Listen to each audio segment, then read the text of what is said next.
बेहतर अभी? जी ma'am.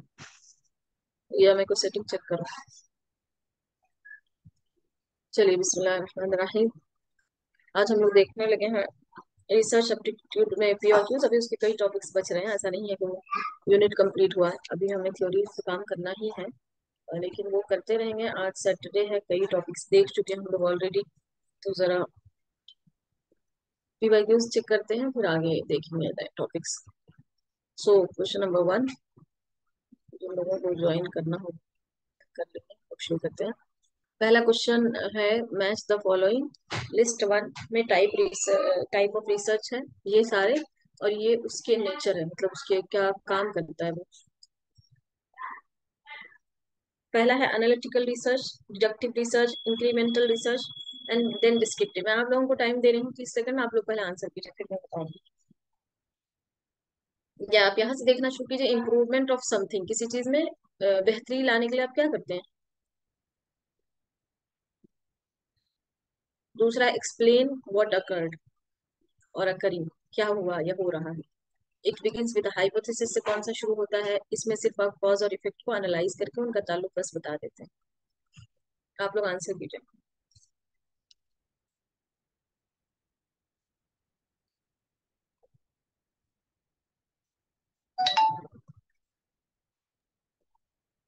Ma'am इसके ए बी सी थ्री तीन ही ऑप्शन है। नहीं नहीं, चौथा भी है। और हाँ, अभी दिख रहा ओके ओके ओके जी। है।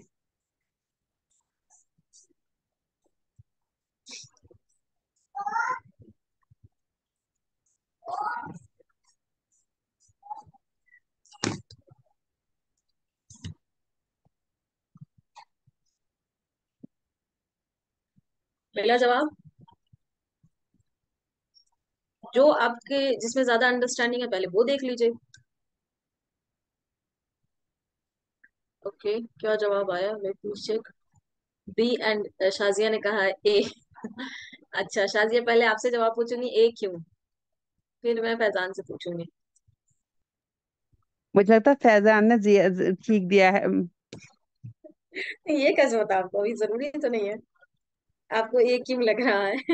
अच्छा, ए नहीं एनालिटिक। मैम, मैंने हाँ, एक तो एनालिटिक्स से भी मुझे लगा और दूसरा डिस्क्रिप्टिव वाले से भी मुझे लगा। ए फिर ए पता किससे नहीं। जाएगा? चलिए, एनालाइज में आप किस में एनालाइज करते हैं, मैं बता ही चुकी थी बाय मिस्टेक।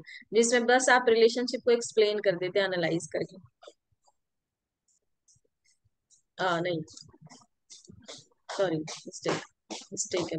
यहाँ से बताइए, एनालाइज वाला बताइए, एनालिटिकल किस में जा रहा है? किसी चीज को इम्प्रूव करना मैम, पता नहीं, हो सकता है नहीं, मेरा इम्प्रूव, गलत हो। एनालाइज का मतलब है तहलील करना, तहलील तहलील बोलते हैं हम करना, इसे उर्दू में ना। गहराई से मतलब हाँ। जो है बस आप उसको उसका वो देख के निकाल देते हैं एक्सप्लेनेशन के तौर पे। तो ये बिल्कुल सही है, मैं जा रही थी। और मतलब फैजान वही। को हाँ, एक्सप्लेन जिसको कहते हैं। रिलेशनशिप ना, उसको एनालाइज करते हैं हम, देख के ऑब्जर्व करते हैं, तहलील करते हैं, जो चीज है बस उसी की तहलील करते हैं ना। उसमें आप अपनी तरफ से कुछ नहीं करते। और इम्प्रूव, इंक्रीमेंट, इम्प्रूवमेंट साथ है, ये फर्स्ट वाले रिसर्च का काइंड ऑफ, जिसमें हमने देखा था आपके पास कोई पहले से थ्योरी, उसमें मजीद बेहतरी लाते हैं, उसमें मजीद तहसीन पैदा करने के लिए आप ये करते हैं। वो इंक्रीमेंटल इम्प्रूवमेंट होता है, ठीक है। सी का 1 यहाँ था, ए का 4 यहाँ था। ये दोनों इजीएस्ट था, इससे मैंने पहले आपको बताया। डिस्क्रिप्टिव देखिए, ये हम लोग सबसे ज्यादा करते हैं लिटरेचर में, ये हमारा रिसर्च टाइप है, मेथोडोलॉजी है, तो इसमें तो ये मुश्किल नहीं। बताइए क्या होगा डिस्क्रिप्टिव।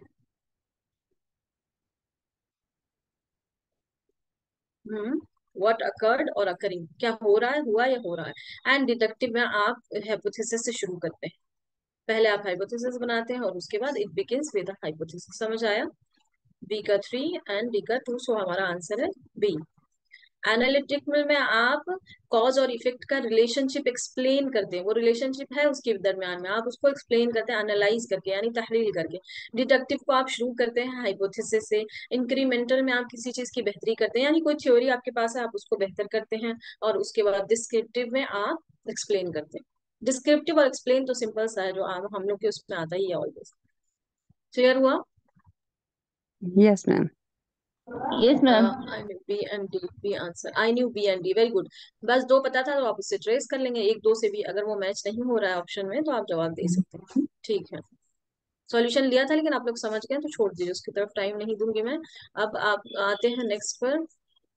हम्म नेक्स्ट है हमारा क्वेश्चन नंबर 2। इन एथनोग्राफिक रिसर्च, एथनोग्राफी के साथ एक टर्म मैंने कहा था कि याद रखना है आप लोगों ने, मुझे उम्मीद है आज आप लोगों को। Data collection is done through, आप इसमें डेटा को जो कलेक्ट करते हैं, ये एक स्टेप ऑफ रिसर्च है, उसको किस चीज के जरिए करते हैं बताना। पार्टिसिपेंट को ऑब्जर्व करके करते हैं, इंटरव्यूज के जरिए, क्वेश्चन आयर के जरिए, या ऑल ऑफ देम, बताइए।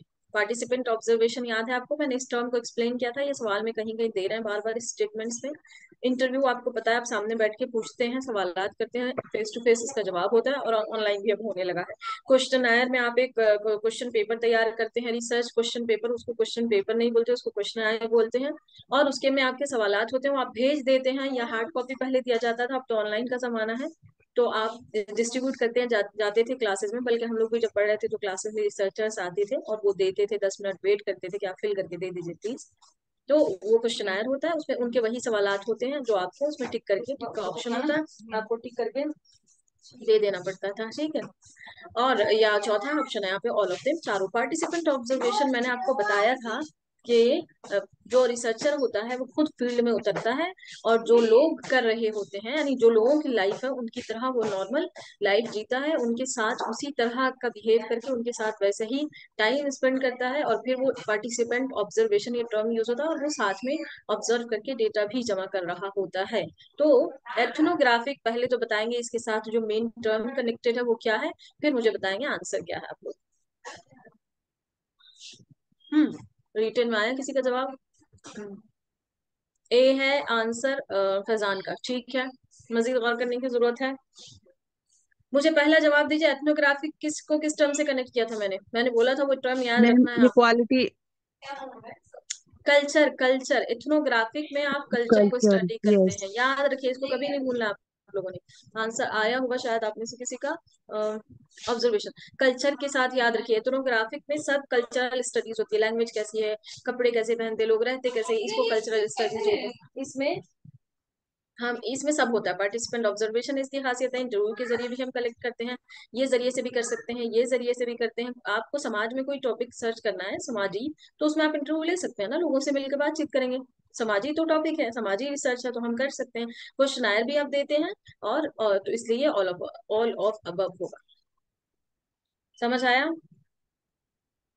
और एक पॉइंट बेसिक जो बताते हैं एक्सपर्ट्स, कि आपको जब भी ऑल ऑफ के ऑप्शन में मोस्ट प्रोबेबली, ओके तब तो दी होगा, और मोस्ट प्रोबेबली ऑल वाला ऑप्शन आ जाता है, लेकिन हर दफा ही नहीं आता 100%, बट 80% में ये आंसर होता ही है। Is it clear?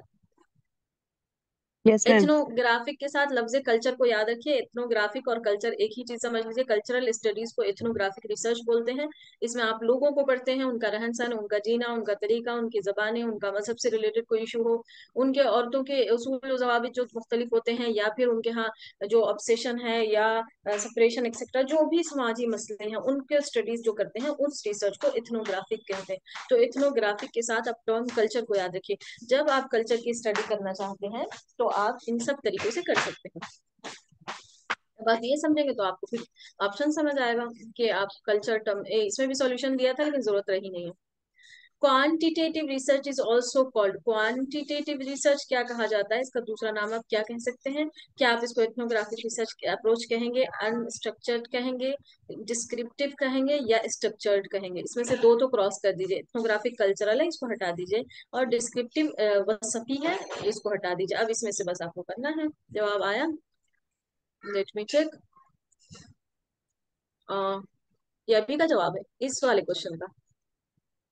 चलिए दो मैंने आसान कर दिया, अब आप लोग बताएं, स्ट्रक्चर या अनस्ट्रक्चर, बस दो, सिंपल सा, ये बहुत सिंपल हो गया।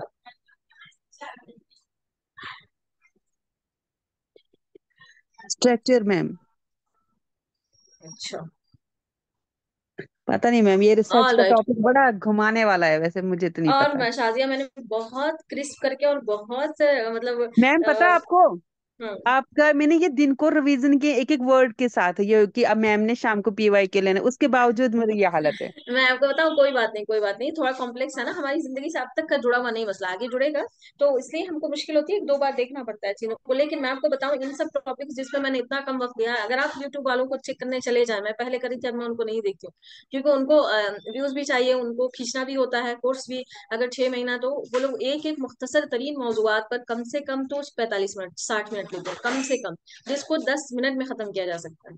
इसलिए मैंने इसको बहुत कोशिश किया आसान बनाने की। अब टर्म्स को कनेक्ट करके याद रखिए, जैसे इसको, और जब हम क्वालिटेटिव को वो कर रहे थे, चेक कर रहे थे, तो हमने इसको सॉरी स्ट्रक्चर में ही आता है, और जो क्वालिटेटिव होता है ह्यूमन बिहेवियर वगैरह से ज्यादा कनेक्ट होता है, तो ये अनस्ट्रक्चर्ड होता है, यानी अनप्लान्ड होता है। तो अब इसके साथ के जी। जो दो तीन टर्म्स आपको याद होने चाहिए, स्ट्रक्चर्ड हमारा आंसर है। Very good, well done. जिन लोगों ने आंसर दिया, शाजिया कोशिश करते रहिए, कोई मसला नहीं। कुछ टाइम लगता है शुरू शुरू में। Which of the following research has on an objective, किस रिसर्च का ऑब्जेक्टिव है to describe, objective approach to describe, explain, quantify the problem. वो कौन सा रिसर्च टाइप है इसमें से, जिसमें आपका मकसद होता है डिस्क्राइब करना, एक्सप्लेन करना और क्वांटिफाई करना। ऑप्शंस देखिए, क्वालिटेटिव रिसर्च है, क्वांटिटेटिव रिसर्च है, एक्सप्लोरेटरी रिसर्च और हिस्टोरिकल रिसर्च। इसमें गलती के चांसेस बहुत ज्यादा, be careful. Which of the following objective to describe?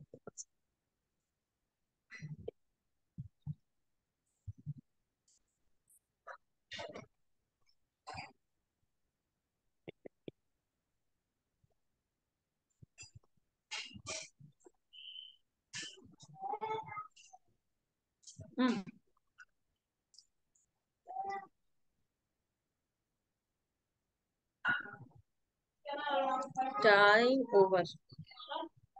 अच्छा, जवाब आया है, चेक वंस। शबीना ने कहा है सी, और फैजान ने कहा है बी। अच्छा, सी एक्सप्लोरेटरी रॉन्ग, बी क्वांटिटेटिव है ये। Excellent, good job. क्वांटिटेटिव में आप डिस्क्राइब, एक्सप्लेन और क्वांटिफाई करते हैं। आप यहाँ से भी ट्रेस कर सकते हो, क्वांटिफाई करते हैं आप यहाँ से भी ट्रेस करेंगे तो निकल जाएगा। ठीक है, तो ये क्वांटिटेटिव है।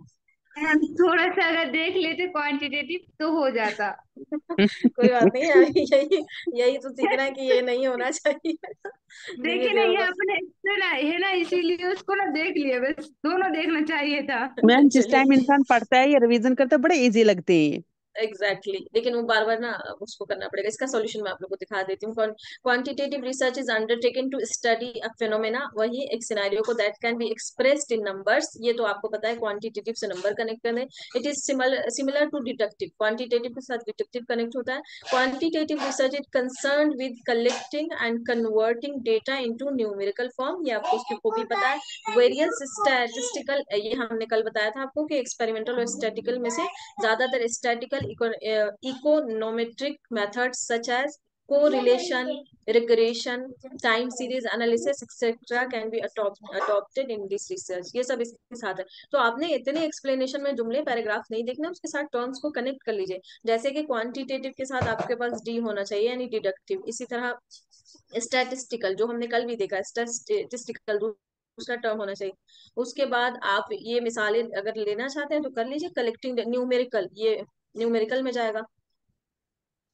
ऐसे आप कनेक्ट करके टर्म्स को बस एक लाइन में क्वांटिटेटिव के सारे ऐसे डैश डालिए, एक वर्ड लिखे डैश डालिए, जितने टर्म्स है उसके वो लिखते जाइए। फिर आपको वो रिवीजन करना आसान होगा, उस पर बार बार नजर दौड़ाइए। ओके, मेला मेक इट इजियर। उसके बाद हमारे given below are two statements. Question number 6, qualitative research, इसमें ध्यान दीजिएगा, गलती नहीं होनी चाहिए।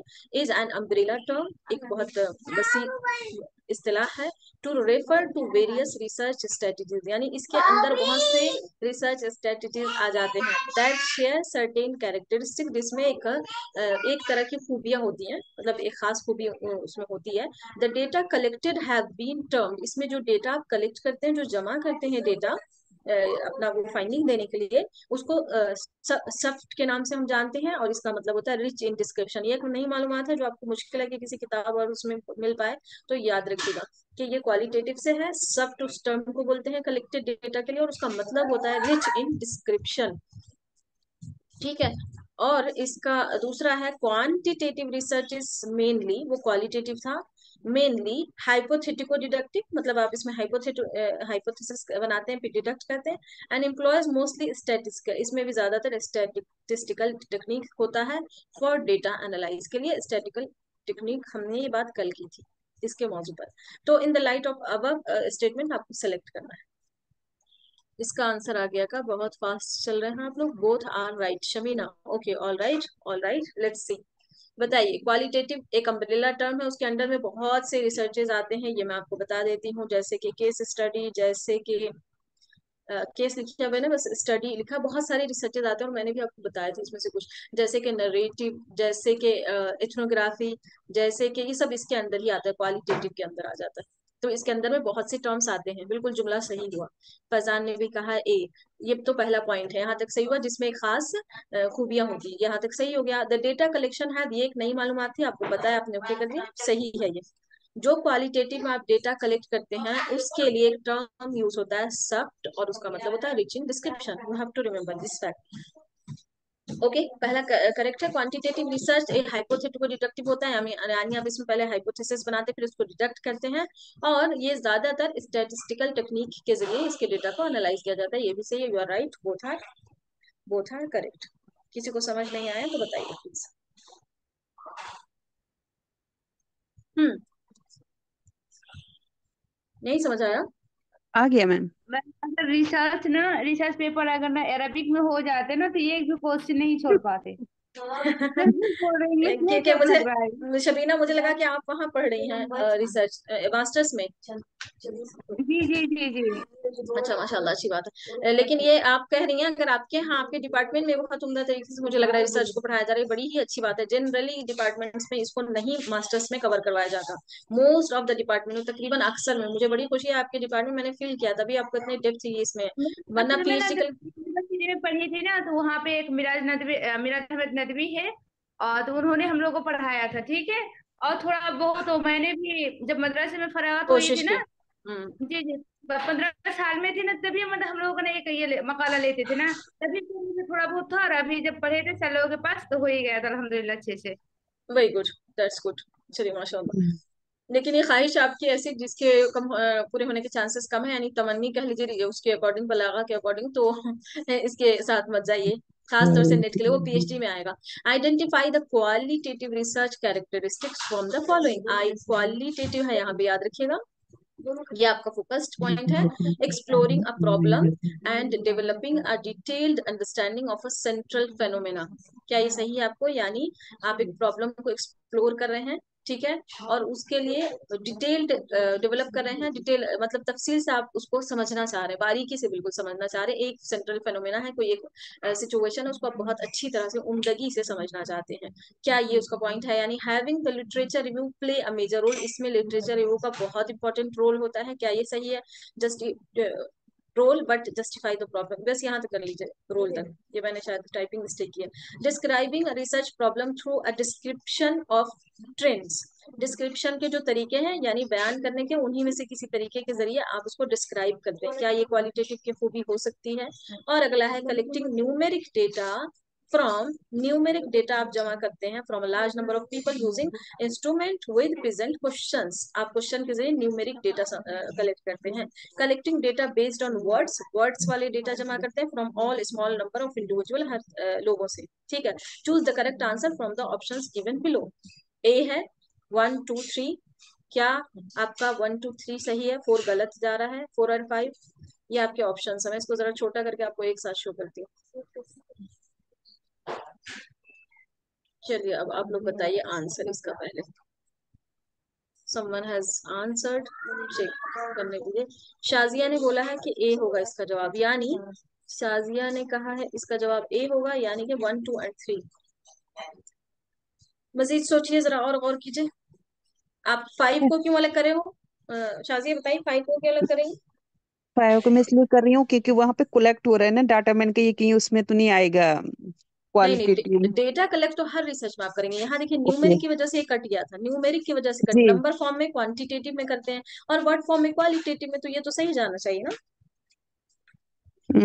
सही जाना चाहिए मैम, ये रिसर्च अब सही जाए बस। इंशाल्लाह। आप बताएं जल्दी से। देखिए सबीना खातून ने बता दिया, डी है answer. Shabina is saying D. ठीक है, मजीद एक और है, अभी कुछ है टाइम आपके पास, मजीद सोचिए। 3, 4 एंड 5। नहीं शबीना, डी तो एकदम ही नहीं हो सकता ना, क्योंकि 4 तो बिल्कुल ही साइड पर ले लीजिए आप, 4 तो बिल्कुल ही चला गया। न्यूमेरिक डेटा क्वालिटेटिव नहीं होता, क्वांटिटेटिव, यहाँ से तो कोई डाउट ही नहीं होना चाहिए। ये चेस नंबर, मैम है, न्यूमेरिक डाटा ये क्वांटिटेटिव में हो जाएगा। तो ये तो ये कट ही गया। अब ये आपको बस इसमें से एक निकाल देना है, 1, 2, 3 एंड 5 में बी से है कोई मैम, एक जा रहा। बी क्या है है? Ma'am, B answer 1, 2 and 5। Very good Faizan, excellent, good job Faizan, तैयारी अच्छी जा रही है आपकी अल्हम्दुलिल्लाह। ऐसा मुझे महसूस हो रहा है, क्योंकि ये ठीक होगा, पहला आप निकाल प्रॉब्लम लेंगे मैम इस दफा नेट इंशाल्लाह। इंशाल्लाह, एनजेआरएफ भी आप सबका इंशाल्लाह हो जाएगा। अच्छी उम्मीद रखिए, कोशिश इंशाल्लाह, अल्लाह कबूल कर ले, नहीं आपको भी देखिए, ये जन्नत निकाल जाए। आमीन आमीन, ये चला जाएगा बस। ठीक है, क्योंकि ऑप्शन में इसी तरह आ रहा है, तो हमारे पास ये ऑप्शन है 1, 2 एंड 5, 1, 2 एंड 5, क्योंकि 5 हमको लेना लेना ही है पक्का। लेकिन यहाँ वाला 5 आपको कट करना पड़ेगा 4 की वजह से, तो यहाँ लेंगे हम 1, 2 एंड 5। 5 वर्ड के फॉर्म में जमा करते हैं क्वालिटेटिव में, एंड क्वांटिटेटिव में आप उसके फॉर्म में जमा करते हैं। But how literature play major, और लिटरेचर प्ले मेजर रोल बिल्कुल, क्योंकि आप इसमें क्वालिटेटिव रिसर्च हमारा भी तो होता है ना, डिस्क्रिप्टिव काइंड ऑफ रिसर्च है वो, तो आप पीछे से जो चीजें आपके पास मौजूद है वो पढ़ते हैं। और जो क्वांटिटेटिव होता है यानी इंडक्टिव होता है, उसमें आप इतना नहीं कर सकते, उतनी इंपॉर्टेंस कम हो जाती है इसके ऑपोजिट वाले में। मैम क्वालिटेटिव इसमें research is minor, open solution, देखें। मैम इसमें हेलो, हम्म, बोलिए बोलिए बोलिए, रिपीट प्लीज। इसमें माइनर हम्म, रूल आपने लिख रखा है इसीलिए कंफ्यूजन हो रही थी। मैंने माइनर लिखा है नोट्स वाले में जब मैं पढ़ा रही थी। अच्छा, नहीं, माइनर रोल, मेजर रोल है, मुझे भी मेजर ही पता है। Exactly, you are right. ये टाइपिंग मिस्टेक है, मैं इसको क्रॉस चेक करूंगी, ये टाइपिंग मिस्टेक किया मैंने, ये मेजर रोल होता है। ठीक है, literature play a major role in qualitative. But इसको हम पॉइंट वो कर रहे हैं, कल डिस्कस करेंगे, जरूर बोल दीजिएगा, आप लोग याद नहीं दिलाते हो, मैं चेक करके आई भी होती हूँ लेकिन मेरे जहन से निकल जाता है। तो ठीक है, इसको देख लेंगे, सॉल्यूशन में भी देखते हैं। The qualitative research is often used when numbers are not able to shed light, numbers काम नहीं कर सकता उसमें ऑन द रिसर्च प्रॉब्लम। ठीक है, नंबर्स को आप कैंसिल करेंगे, instead the problem explored through examine a central phenomena, आप प्रॉब्लम को एक्सप्लोर करते हैं, देखते हैं, निकालते हैं, वजाहत करते हैं उसकी एक सेंट्रल फेनोमेना में यानी सिचुएशन में। For example, if a researcher wanted to know the experiences of African primary student, African countries में जो प्राइमरी स्टूडेंट है इन थाई स्कूल्स यानी थाईलैंड के स्कूल्स में, this is not a study employing numbers, ये number के form में नहीं जा सकता, but rather is exploring the experiences of African children. आप उसको समझ गए, यानी इसमें आप क्वालिटेटिव करते हैं, उनका एक्सपीरियंस होता है, जिंदगी से जुड़ी हुई चीजें होती हैं, डे टू डे लाइफ वगैरह से जुड़ी हुई चीजें होती हैं। और इसमें लिटरेचर मेजर रोल अदा करता है, लेकिन यहाँ माइनर आया, मैं इसको कल क्रॉस चेक करके आपको बताऊंगी। ठीक है, देयर आर 6 कैरेक्टरिस्टिक ऑफ, ये 6 कैरेक्टरिस्टिक इन्होंने लिया है। अच्छा, एक सेकंड होल्ड।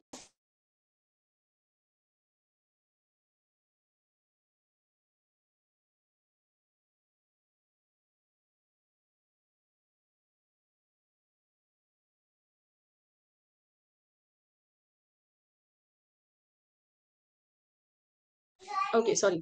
अच्छा, एक्सप्लोर द प्रॉब्लम अंडरस्टैंड करने के लिए आप इसको करते हैं। ठीक है, माइनर लिटरेचर रिव्यू का क्या वजाहत है, since it is often exploratory in nature, qualitative research नहीं, I am not agree with this point, will check it tomorrow, and often includes a minor literature review as there is often little information on the central phenomena. Okay okay okay, यहाँ पे central phenomena की वजह से आपको जो कुछ अकर हुआ है या अकर होने वाला है कुछ ना, तो उसके बारे में आपके पास पहले से नहीं होगा। अगर आपका कोई सेंट्रल फेनोमेना है, अभी जैसे कुछ अकर हुआ, मसलन हमने एक पिछले दिनों मिसाल ली थी कि जलजला टर्किश में हुआ था, तो बहुत से लोगों ने उस पर किया, बहुत से सहाफियों ने उस पर रिसर्च किया, उसको स्टडी करते हैं, लोगों से मिलते हैं, उनके एक्सपीरियंसेस पूछते हैं, ये भी एक टाइप ऑफ रिसर्च में जाता है और क्वालिटेटिव में ही लाई करता है।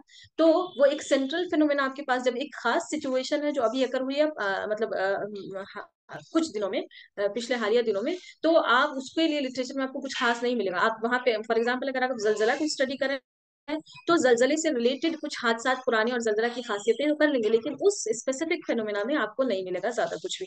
ठीक है, तो ये इस कॉन्टेक्स्ट में है, सेंट्रल फेनोमेना की वजह से माइनर हो गया। Got the point?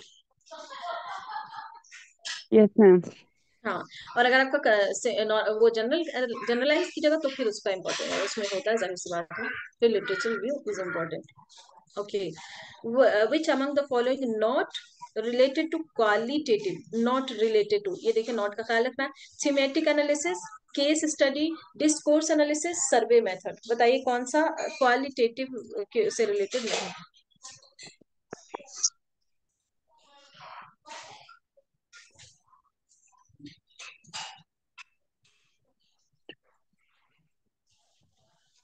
तो आप लोगों का आ गया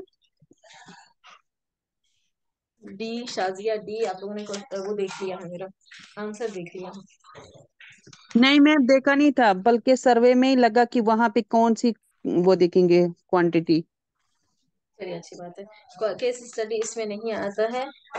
रियल लाइफ केस स्टडी में एक्चुअली ना केस स्टडी वेरी करता है, सॉरी सर्वे मेथड, हाँ केस स्टडी में वो वेरी करता है। डी है इसका ऑप्शन, सही जवाब है, सर्वे मेथड है जो क्वालिटेटिव में लाई नहीं करता, थीमेटिक होता है, यानी थीम बेस्ड अगर आप कर लीजिए तो। केस स्टडी होता है डिस्कोर्स एनालिसिस, एनालिसिस वाला भी क्वालिटेटिव में जाता है, सर्वे मेथड इसमें नहीं जाता। सर्वे बस लास्ट में देख रहे हो ऑप्शन, टाइम ज्यादा नहीं लेंगे। Surveys are part of quantitative research which focus on describing the characteristic of a population. तो सर्वे इसी में होता है, जैसे कि मर्दमशुमारी कहते हैं उसको, क्या कहते हैं उसमें इंग्लिश में, टर्म भूल गई हूँ मैं। उसमें भी सर्वे होता है, तो इस तरह की चीजों में सर्वे होता है और उसमें फिर क्वांटिटेटिव काम करता है। अच्छा, अगला है विच of the following statement is not true, सही नहीं है, in the context of objectives of research, research के ऑब्जेक्टिव होते हैं, अब क्यों कर रहे हैं। डिस्कवर न्यू फैक्ट, आप नई मालूमात हासिल करना चाहते हैं। Verify the, test. Verify the test important facts, आप उसको वेरीफाई करते हैं, इंपॉर्टेंट फैक्ट्स को टेस्ट करके वेरीफाई करना चाहते हैं। Find solution for scientific problem, के लिए आप एक हल निकालना चाहते हैं। टू आइडेंटिफाई कॉज और इफेक्ट, कॉज और इफेक्ट के बीच का रिलेशनशिप निकालना चाहते हैं, क्या होता है उसका ऑब्जेक्टिव बताइए।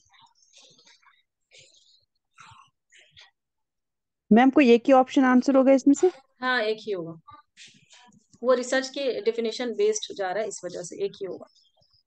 सबसे मेन क्या दिख रहा है आप बता दीजिए। Not true in context of exactly exactly. सबसे बेसिक पॉइंट होता है find solution. Faizan correct, excellent, माशाल्लाह। Find solution for scientific problem का आप हल निकालना चाहते हैं, सबसे मेन चीज है, और मतलब क्या कहते हैं सेंट्रल पॉइंट है। बाद में आप रिसर्च के टाइप्स के अकॉर्डिंग ये सब भी उसमें, ये भी आता है, ये भी आता है, ये भी आता है, लेकिन जनरल ऑब्जेक्टिव में अगर आप जाएंगे तो सबसे पहला पॉइंट होता है सॉल्यूशन फॉर प्रॉब्लम, यही मेन पॉइंट होता है, किसी भी रिसर्च का मकसद यही होता है। मैम ये तो फिर नॉट ट्रू की बात कर रहे थे ना। एक सेकेंड। नॉट ट्रू जो कि यहाँ पे ऑब्जेक्टिव हमारा नहीं। नोट है ना, तो फिर अच्छा तो मैं दो। समझ गई, वो ओनली ओनली ओनली ओनली, या ओनली नहीं होता ना, फिर तो चेंज होगा ना, सेंट्रल पॉइंट तो है उसका, मरकजी नुक्ता होता है प्रॉब्लम के लिए, लेकिन नॉट जस्ट साइंटिफिक, ये साइंटिफिक और ओनली इसको गलत कर रहा है, तो आप फिर इसमें ये गलत हो गया। लेकिन है सारे पॉइंट्स हैं। आप टू फाइंड सॉल्यूशन, तो फॉर साइंटिफिक प्रॉब्लम ओनली अगर हटाएगा तो ये भी आता है, ये भी आता है, ये भी आता है, लेकिन ये ओनली की वजह से ये गलत हो गया, क्योंकि आप सिर्फ इसके लिए नहीं करते, हम सोशल इश्यूज पे भी तो करते हैं, पॉलिटिकल मसाइल पर भी तो करते हैं, सबके लिए करते हैं, सारे एस्पेक्ट्स पे लाइफ के करते हैं, जो सिर्फ साइंटिफिक के लिए ओनली नहीं करते। Is it clear. यानी यहाँ पे ओनली यूज किया हुआ है, इसीलिए गलत है। हाँ यानी ये इसीलिए गलत है, वरना ये ये वन ठीक है। Of the reason, one of the objectives हो जाएगा, सारे ऑब्जेक्टिव्स में से ये भी एक ऑब्जेक्टिव होता है, और ये बल्कि सेंट्रल ठीक है, पॉइंट वो होता है भी वो एक जनरली। मकसद है, ठीक है। बस वहाँ पे थोड़ा सा लेकिन ओनली कर दे ओनली तो नहीं, गलत है। हाँ सिर्फ साइंटिफिकली हम नहीं करते, ओनली की वजह से वो गलत हुआ। Okay thank you Faizan. Which is the following, which of the following is a method of quantitative research, सारे क्वेश्चन इसी पर बेस्ड आ गए। Conceptual approach, empirical approach, structured approach, unstructured approach, बहुत इजी सा सवाल है, बताइए क्वालिटेटिव में मेथड कौन सा होता है, बहुत सिंपल है, quantitative.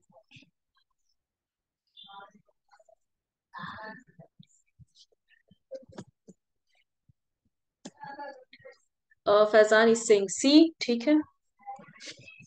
Anyone else, anyone else is also C, Shabina, Shazia?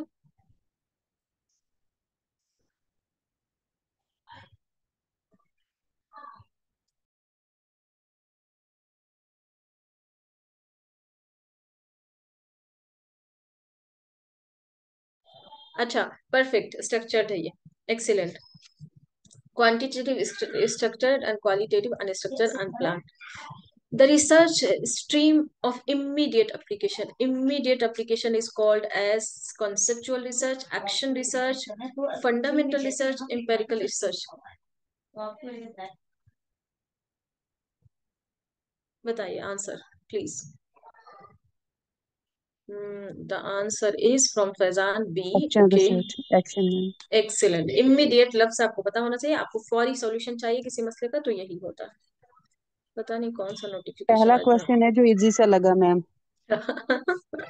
हालांकि सभी इजी क्वेश्चंस लिए हैं, अभी सारे इजी क्वेश्चंस हैं। चलिए, दो तीन बार कर लीजिएगा, हो जाएगा। ये असर्शन और रीजन है हमारे पास। अच्छा, पहला है social science research. Social science point out कीजिए।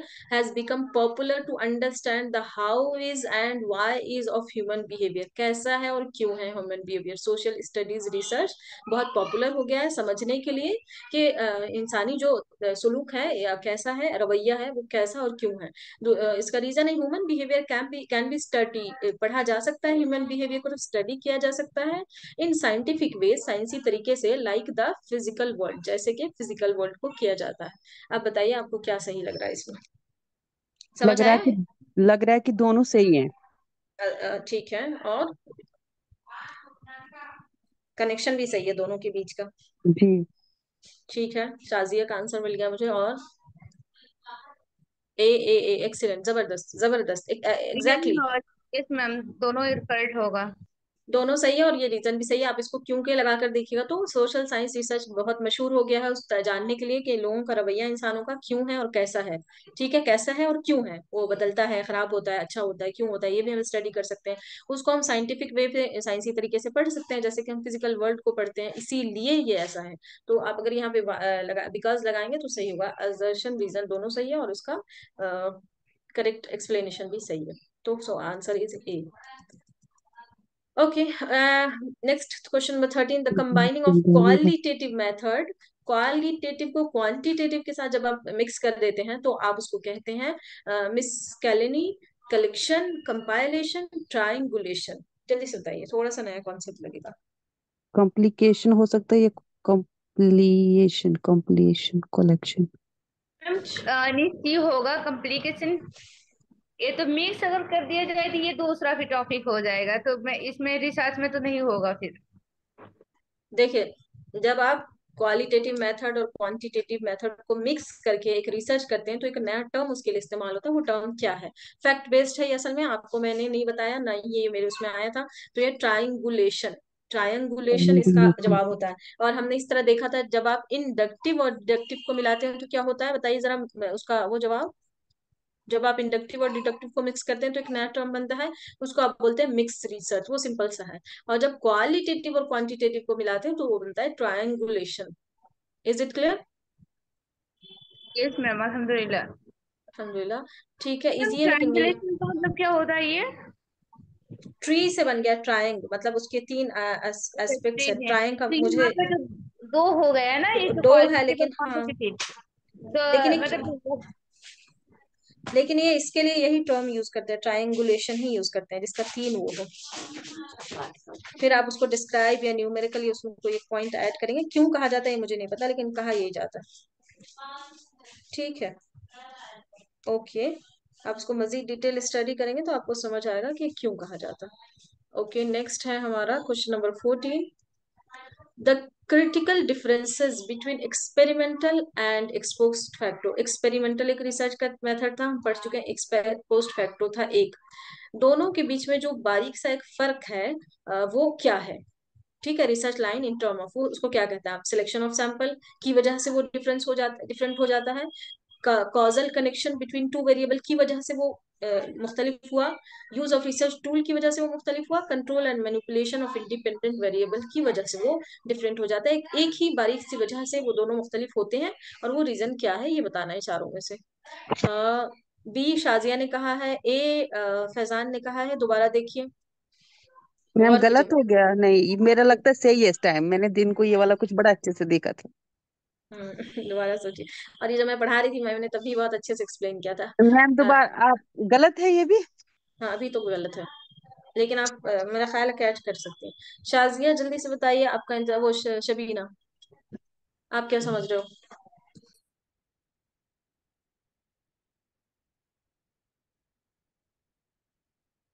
यूज आवर रिसर्च टूल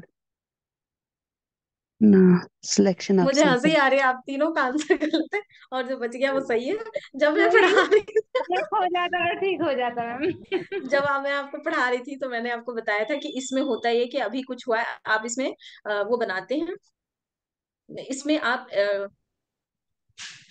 क्या है, कंट्रोल एंड मैनिपुलेशन, ये वाली चीज आप एक्सपोज्ड फैक्टो में नहीं कर सकते। मैनिपुलेशन बहुत फोकस पॉइंट था और मैंने इस पे जोर भी दिया था कि एक्सपोज्ड फैक्टो का मतलब होता है अभी कुछ हादसा हुआ था, उसको एक्स मतलब पहले, पोस्ट होने के बाद की सिचुएशन है, फैक्टो एक फैक्ट, हादसा अकर हुआ है, हो चुका है जस्ट, लेकिन माजी करीब में उसको आप स्टडी करते हैं तो उसमें मैनिपुलेशन आपके हाथ में नहीं होता, लेकिन एक्सपेरिमेंटल आपका लैब वगैरह में होने वाला रिसर्च है तो आप पूरी तरह से कंट्रोल भी करते हैं और मैनिपुलेट भी करते हैं, इसमें आप मैनिपुलेशन नहीं कर सकते। ठीक है, क्या ये क्लियर हुआ? ये बहुत इंपॉर्टेंट इंपॉर्टेंट पॉइंट्स है, छोटे छोटे से पॉइंट है, लेकिन इसी में से सवाल निकलेगा फिर स्टेटमेंट बेस्ड, और जो भी सवाल निकालेंगे वो याद रखिए। एक्स पोस्ट फैक्टो में एक्चुअली आप हम्म, फैजान बोलिए प्लीज। मैम एक्चुअली सिलेक्शन के अंदर ये होता है कि एक्स पोस्ट फैक्टो में क्वासी होता है और एक्सपेरिमेंटल में वो हाँ रैंडम होता है। इसी तो वजह से इसी मैंने सोचा कि वो, क्योंकि इसको बहुत बोलते हैं वो है।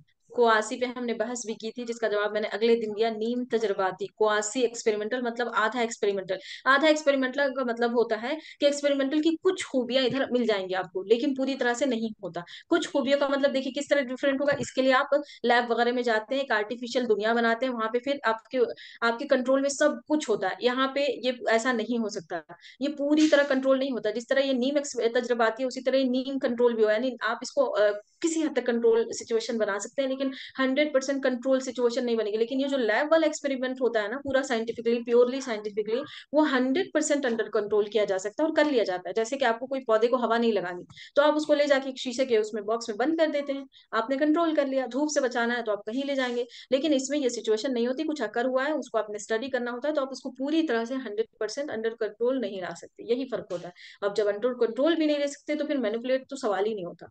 अब यहाँ मैनिपुलेशन आप ऐसे करेंगे कि एक को थोड़ी थोड़ी सी हवा देते रहेंगे, 10 मिनट के लिए बाहर ले जाएंगे, उसकी खिड़कियां खोल देंगे, फिर बंद करेंगे, ऐसे हो सकता है, क्योंकि 100% अंडर कंट्रोल है, तो मैनिपुलेशन भी आपके हाथ में होता है। ठीक है, और जो नीम तजर्बाती हम कहते हैं, यानी कि क्वासी एक्सपेरिमेंटल, वो भी इसी वजह से करते हैं कि हम उसको मैनिपुलेट नहीं कर सकते, उसका रीजन भी यही है। ऑल राइट, यही सब चीजें डाउट करते रहेंगे, जितने सॉल्यूशन सॉल्व करते रहेगा पीवाईक्यूज, उतना ही आपका क्लियर होता रहेगा। The study of why does, क्यों स्ट्रेसफुल लिविंग, यानी टेंशन से भरी हुई जो जिंदगी है वो हार्ट अटैक की वजह क्यों बनती है, ये आपको पढ़ना है। क्यों, वाई पर फोकस करिएगा। कैन बी क्लासिफाइड एज, जब आपको ये स्टडी करना है आपके टॉपिक, तो डिस्क्रिप्टिव रिसर्च बोलेंगे, एक्सप्लेनेटरी रिसर्च बोलेंगे, को रिलेशन रिसर्च बोलेंगे आप उसको, या फिर फिजिबिलिटी रिसर्च बोलेंगे। बताइए, टेक योर टाइम, 40 सेकेंड्स। अच्छा, जवाब आपका है सी, शबीना ने कहा है। ठीक है, मजीद लोगों का देखते हैं फिर। अच्छा, नेक्स्ट है हमारे पास answer C again. Okay, let's wait. Shazia,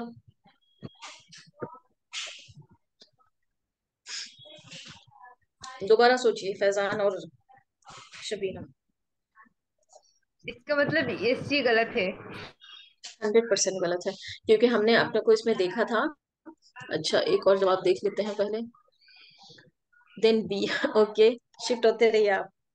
ठीक है, देखिए को रिलेशन पहले मैं बता दूं, आप लोगों ने देखा ना, किया है तो। तो ये डी हो जाएगा फिजिबिलिटी, क्योंकि जब इंसान फेस करता है तब भी तो ये सब कुछ होता है ना। अच्छा सुनिए, को मैम रिलेशन में एक्चुअली आप यहाँ पे बताते हैं यस और नो, इसमें आप देखते हैं ताल्लुक है दो चीजों के बीच या नहीं है। जब है और नहीं हो तो इसके टाइप्स में आप कभी देखते हैं पॉजिटिव, कभी देखते हैं नेगेटिव। इतनी तफसील से तो ये वाला समझाई थी आप लोगों को।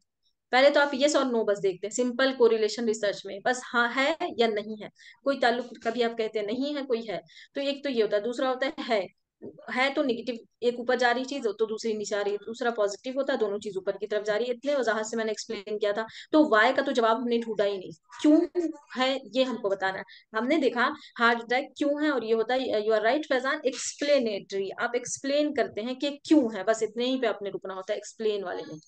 वजह जान के आप छोड़ते हैं उसको, वजह जानना चाहते हैं तो क्यों के आंसर में हमेशा एक्सप्लेनेटरी जाता है। ठीक है।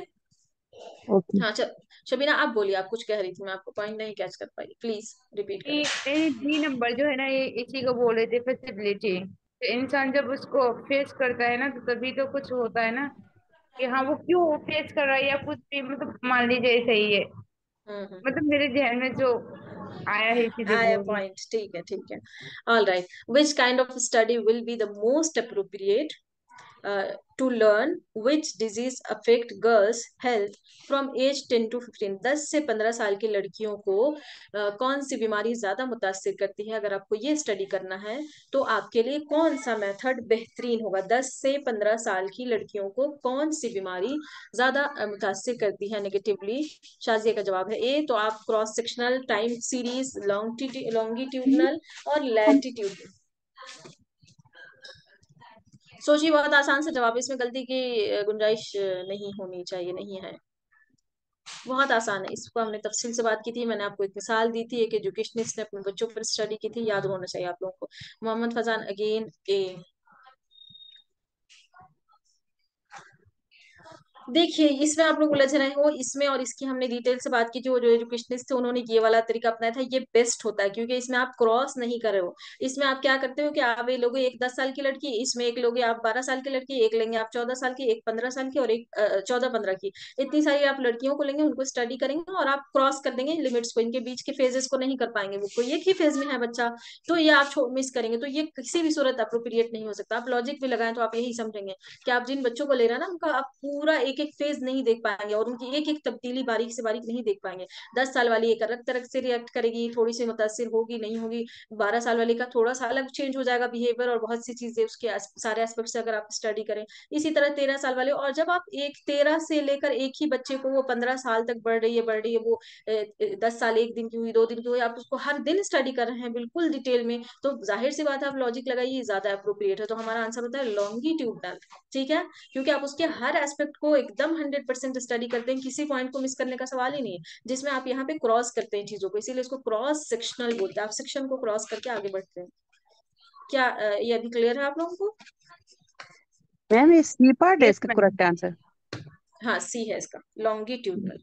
ओके। क्योंकि वो एजुकेशनिस्ट को देखिए, याद करिए, जिनके मैंने बताया था, जिन्होंने अपने बच्चों को स्टडी किया था और जी मैम। 12-13 साल तक पैदा हुए तब से, तो उनके एक एक आप मूवमेंट को, एक एक एक्शन को, एक एक तब्दीली को, एक एक इफेक्ट को फिर स्टडी करते हैं।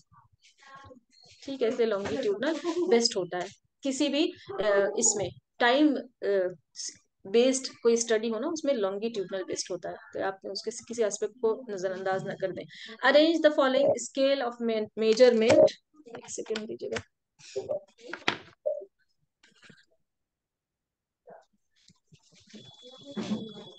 Sorry. Arrange the following scales of measurement from the simplest to the most evolved. जो सबसे सिंपल है, बेसिक है, वो सबसे पहले, और उसके बाद जो सबसे आला दर्जे का, उसका नंबर। ऑर्डिनल, नॉमिनल, रेशियो और इंटरवल, बताइए। बहुत आसान सा क्वेश्चन है, बहुत ही आसान सा क्वेश्चन। सबसे पहला क्या है, नंबर 1, 2 जवाब आ गया, ठीक है। 4 4, ओके। किसी एक ने नहीं दिया आंसर, करिए प्लीज। शाजिया ने दे दिया। Shabina answer please. स्केल वाले टॉपिक में हमने इसको डिस्कस किया था, वेरी गुड, एक्सीलेंट, माशाल्लाह, वेल डन। एग्जैक्टली बी है आपका। पहले नंबर पर होता है नॉमिनल, फिर है ऑर्डिनल, ऑर्डर में बताया गया, फिर है आपका इंटरवल जो गैप्स को बताता है, और फिर रेशियो सबसे आला दर्जे का। True zero. आखिरकार मैम रिसर्च में पहला क्वेश्चन हमारा ठीक निकला। नहीं, एक्शन वाला भी तो ठीक गया था शायद आपका, मैम या शायद इजी लगा था। कोई बात नहीं, धीरे धीरे आपका ना ट्रैक बनेगा, इस तरह फ्लो पर बनेगा तो बेहतर होगा, आपको थोड़ा आसान भी सबसे टफ लगा मैम हमें ये वाला टॉपिक। हालांकि रिसर्च को अगर एक बार समझ लीजिए ना सादिया, मेरा अपना जी। एक्सपीरियंस है, शुरू में मुझे भी ऐसा ही लगता था, मैं आपको हम्म। की मुश्किल समझ रही हूँ, लेकिन अगर थोड़ी थोड़ी अंडरस्टैंडिंग डेवलप हुई है तो जरा सा और मेहनत कर दीजिए, खुद को पुश कीजिए, और उसके बाद आप देखेंगे इजिएस्ट टॉपिक यूनिट होगा। मतलब कॉम्प्लेक्सिटी इसमें है, बिल्कुल अंडरस्टैंड है ये कि है कॉम्प्लेक्सिटी, लेकिन आपको मजा बहुत आने लगेगा। और मैं तो बहुत इंजॉय करने लगी जब मुझे समझ, शुरू में मैं आपकी तरह बहुत मुश्किल मैंने भी फेस किया है, लेकिन जैसे ही अंडरस्टैंडिंग डेवलप हो रही है, अब आप बनाने लगे अंडरस्टैंडिंग, तो आप थोड़ा सा पुश कीजिए, टाइम ज्यादा लगाइए, 1-2 दिन दे दीजिए उसको, उसके बाद आप समझ जाएंगे। फिर आप रख भी दीजिएगा 10 दिन, 15 दिन, 2-2 महीने, तो आप उठाएगा तो आपको दिक्कत नहीं आएगी। ठीक है। हाँ, अगला था हमारा, when the researcher's sex affect the behaviour of a participant in a study it refers to.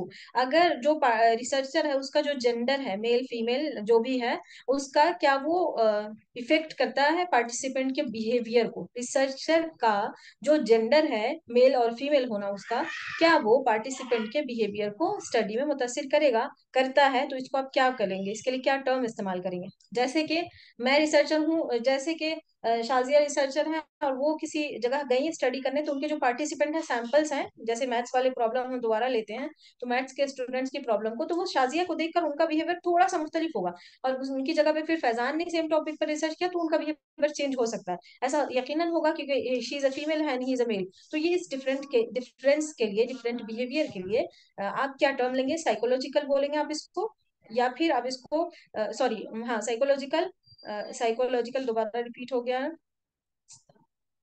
अच्छा, देन बायो सोशल एनवायरमेंटल, क्या बोलेंगे आप इसको, बताइए। बहुत आसान सा है मैम ये तो ये। साइको सोशल लिखा हुआ है, साइकोलॉजिकल कहाँ लिखा है? हाँ, सॉरी सॉरी, साइको सोशल है, साइकोलॉजिकल है, बायो सोशल है, और इन्वायरमेंटल है।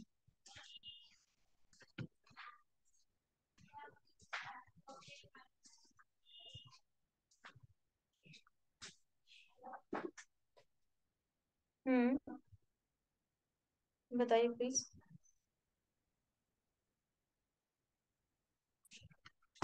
Simple and easy answer. अच्छा, आप लोग टाइप फॉर्म में ही आंसर देंगे, ठीक है। टू, टू एंड लास्ट में किसी ने, शबीना ने भी टू ही टाइप किया है, टू ही टाइप किया। साइकोलॉजिकल क्यों हो जाएगा बच्चे, जेंडर है ना, जेंडर किस वजह से फर्क हुआ, बायोलॉजिकल डिफरेंस है ना ये, फिर बायो सोशल हो जाएगा।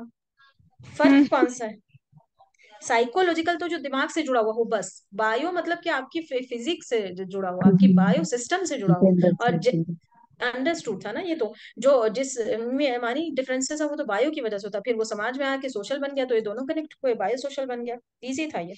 साइकोलॉजिकल जो सिर्फ दिमाग से बेस्ड हो, और आपका पर्सन के जेंडर में जब भी बात आए तो वो बायो में चला जाता है। The property of data such that researcher results apply to situations beyond the particular sample of individual. Okay, the property of data uh, such that research result apply to situations beyond the particular sample. उसने एक sample पे study किया और उससे beyond मतलब उससे आगे बढ़ के वो अप्लाई कर रहा है अपने रिसर्च को, of individuals items observed in the single research setting. उसने एक सिंगल रिसर्च सेटिंग में, यानी इस फेनोमेना में या इस सिचुएशन को स्टडी किया, यहाँ पे एक स्पेसिफिक है, अब उसको वो पूरी जगह अप्लाई कर सकता है। इसके लिए क्या टर्म यूज करेंगे आप, internal validity, convergent validity, divergent validity, external validity, simplest one, जल्दी से बताइए प्लीज,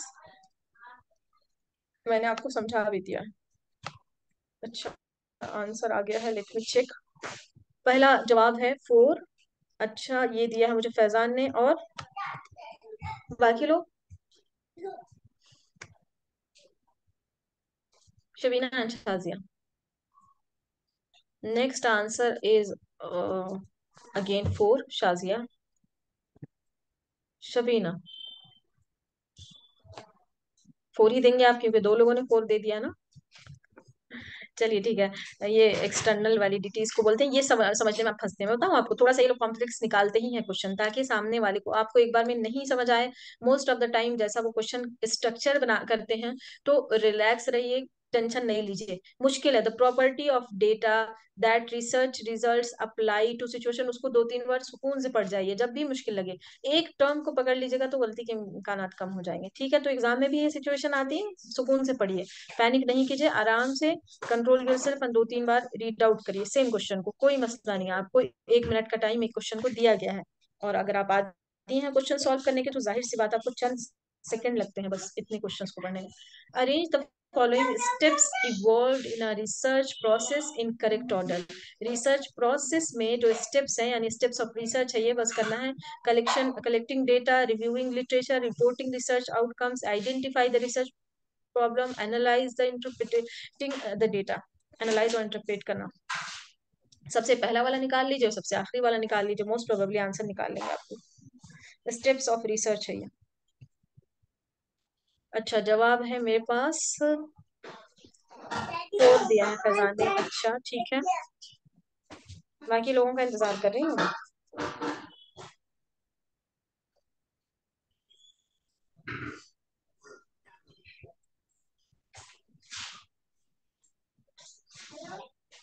अगला आंसर भी 4 आया है शबीना की तरफ से।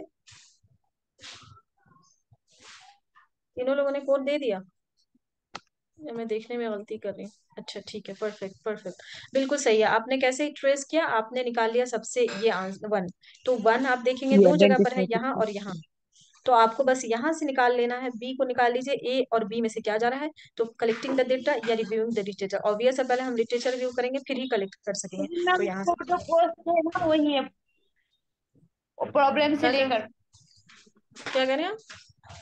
एक ना प्रोटोकॉल आपने ये सिखाया था ना मैम, हाँ वही एग्जैक्टली शॉर्ट फॉर्म से एग्जैक्टली, हाँ वही वही वही वही वही वही, उसी को शॉर्ट फॉर्म याद कर लीजिए, गलती के नहीं करेंगे इंशाल्लाह आप लोग। अच्छा नेक्स्ट हमारा given below are two statements. The purpose of a blind study छोड़ दीजिए, नहीं बताया, मैं कल बताऊंगी। ब्लाइंड स्टडी उलझ जाएंगे आप लोग, बहुत कॉम्प्लेक्स मुझे लग रहा है, आप लोगों को प्रेशर बढ़ रहा है, वो मैं कल इंशाल्लाह बताऊंगी। ब्लाइंड स्टडी वाला भी मैंने रखा हुआ है। Given below are two statements. One is labeled experimental research allows you to eliminate the influence of many extraneous factors. Extraneous factors आप लोग को याद होगा, हमने जब वेरिएबल पढ़ा था, independent variable, dependent variable, extraneous variable, intervening variable, उस सब में से ये याद कर लीजिए क्या है, रिकॉल कीजिए वो क्या है। तो ये जुमले का मतलब है कि आप एक्सपेरिमेंटल रिसर्च आपको इजाजत देता है, आपको इतना अहम बनाता है कि आप उसके जो एक्सट्रेनियस फैक्टर है उसको एलिमिनेट कर सके, मतलब अलग कर सके, उसके इन्फ्लुएंस के, उसकी तासीर को कम कर सके, कंट्रोल कर सके, हटा सके अपने रिसर्च से। क्या ये सही है? दूसरी बात है, in experimental research variables are actively manipulated, आप उनको मैनिपुलेट करते हैं, and environment is as controlled as possible. जितना ज्यादा कंट्रोल किया जा सकता है उतना आप कंट्रोल करते हैं और उसको मैनिपुलेट भी करते हैं। बताइए क्या सही है क्या गलत है, आराम से समझिए। एक्सपेरिमेंटल रिसर्च आपको इजाजत देता है कि आप उसके एक्सट्रेनियस यानी गैर जरूरी जो वेरिएबल्स आपके उसमें इंटरफेयर करने की कोशिश कर रहा है, आप उसके असर को कम कर सके अपने रिसर्च में। क्या ये बात सही है? दूसरा पॉइंट है, एक्सपेरिमेंटल रिसर्च के जो वेरिएबल्स होते हैं उसको आप मैनिपुलेट करते हैं अच्छी तरह से, और उसका जो इन्वायरमेंट होता है एज मच एज पॉसिबल आप कंट्रोल कर लेते हैं। Waiting for your answers.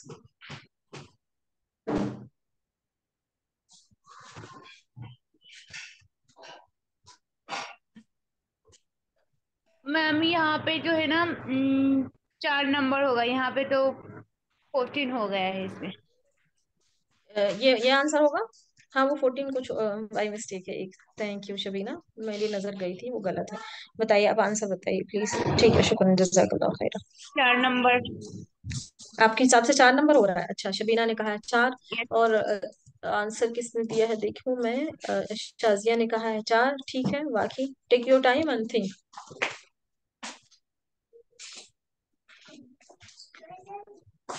मुझे लग रहा है 4 ही आया है जवाब, मुझे लग रहा था। एक बार और पढ़ जाइए फिर से।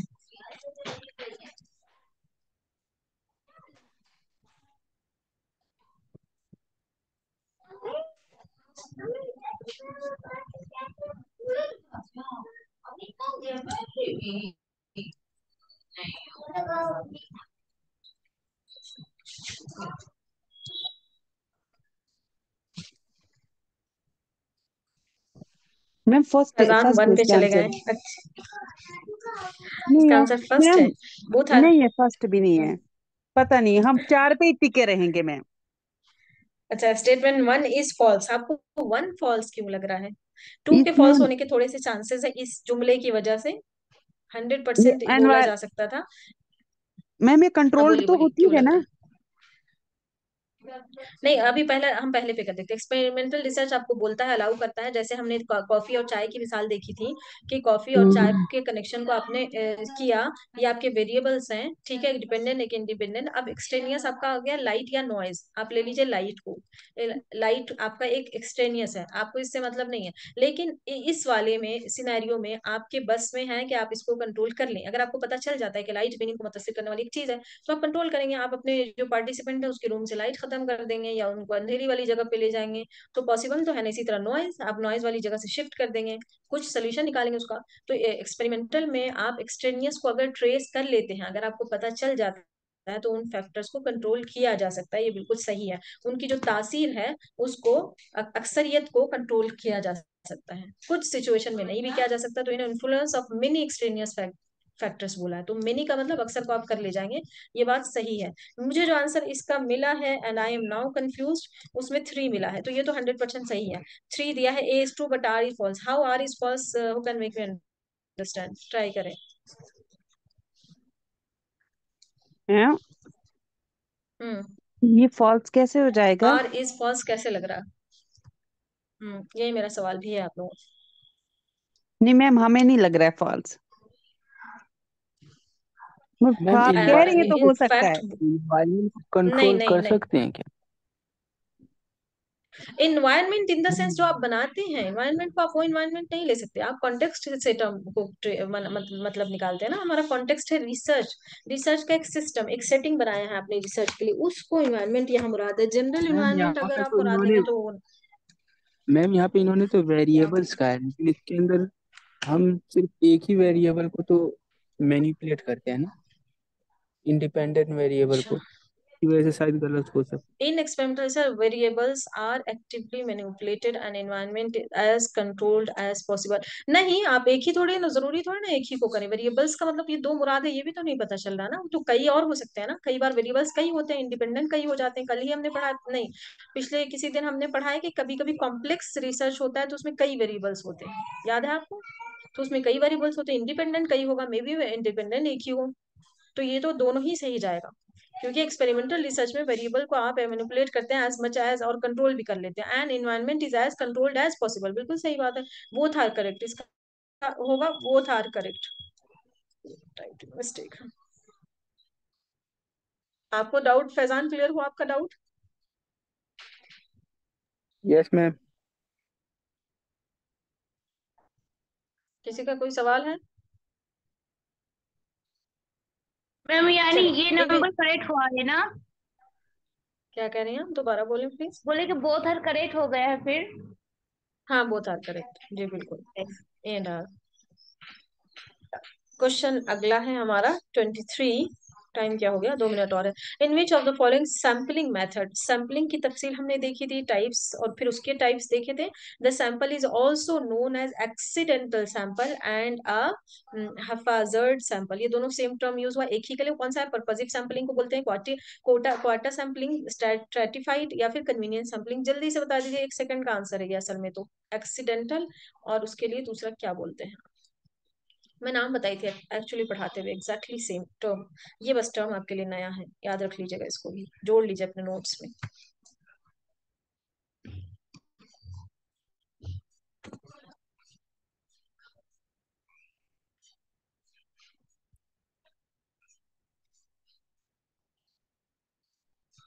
ये मैंने पढ़े थे, क्रॉस, भूल गए वो इसको। भूल गए, ये भूलने की आदत ना छोड़िए, धीरे धीरे एग्जाम तक छोड़ दीजिए।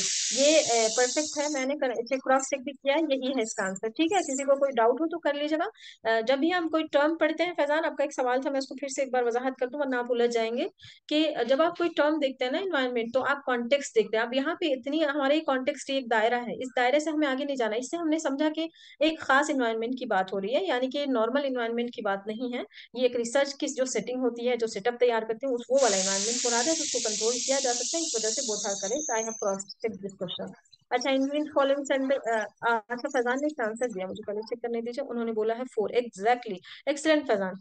कॉपी नोट्स देख कर बता रहे हैं तो फिर उसको थोड़ा और याद कर लीजिए, वरना मुझे लग रहा है कि आपको याद है, अच्छा जा रहा है आपका, सही डायरेक्शन पर अल्हम्दुलिल्लाह। इसको बोलते हैं एक्सीडेंटल, इसको बोलते हैं हाफाजर्ड सैंपल, और इसको बोलते हैं कन्वीनियंस। आप अपने कन्वीनियंस के अकॉर्डिंग लेते हैं पार्टिसिपेंट्स को। टाइम पूरा हुआ, इसलिए यही बस करेंगे। कुछ और क्वेश्चंस रखे इसी पॉइंट, इसी तरह के, इसी नेचर के क्वेश्चंस थे, लेकिन वक्त अब नहीं है, तो हम इसको यहीं पे बस करते हैं, और जो नेक्स्ट पीवाईक्यूज का सेशन लेंगे उसमें इंशाअल्लाह उसको कवर कर लेंगे। कोई सवाल है आप लोगों को, बता दीजिए। नहीं मैम। चलिए बस करते हैं। Thank you very much. Saturday आप लोगों ने ज्वाइन किया, अब तो आप लोगों को इतनी एनर्जी लगानी पड़ेगी, सैटरडे क्लास होती रहेगी आप लोगों की, तो तैयारी करते रहिए, मैम रिविजन यही करते। करते रहिएगा, क्योंकि ना इसको ना क्वेश्चन अगर हल करेंगे तो अच्छा होगा, वरना पढ़ने से कोई फायदा नहीं है। बस क्वेश्चन से ही थोड़ा सा बहुत हो जाता है यार।